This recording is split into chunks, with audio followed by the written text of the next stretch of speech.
Alright folks, let's dive into the world of SEO with Peter and Jane. Imagine you're at a bustling farmer's market. You want the best spot to sell your apples, right?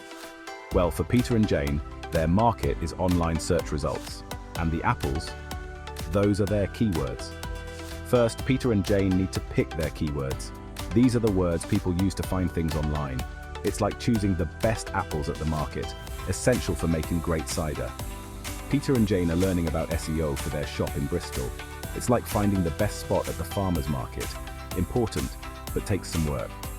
Next, they check where their shop shows up on Google.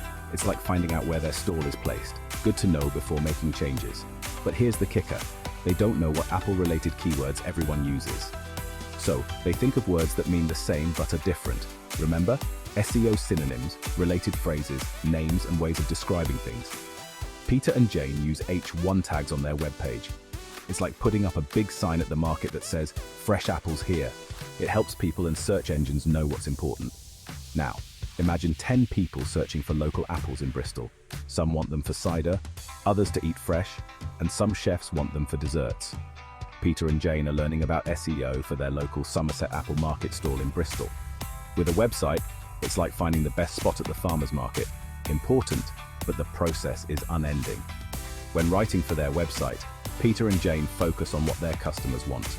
They keep it simple and helpful, just like explaining to a friend why their apples are the best. For their website, Peter and Jane tweak the titles and descriptions.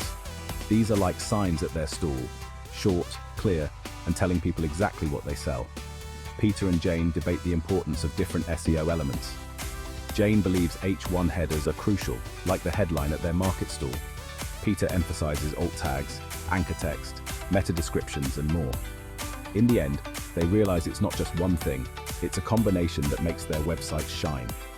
And there you have it, Peter and Jane's journey into the world of SEO. Ready to boost your rankings? Book a free 30-minute call and let's get started. Thanks for watching. Don't forget to like, subscribe, and hit that notification bell for more tips.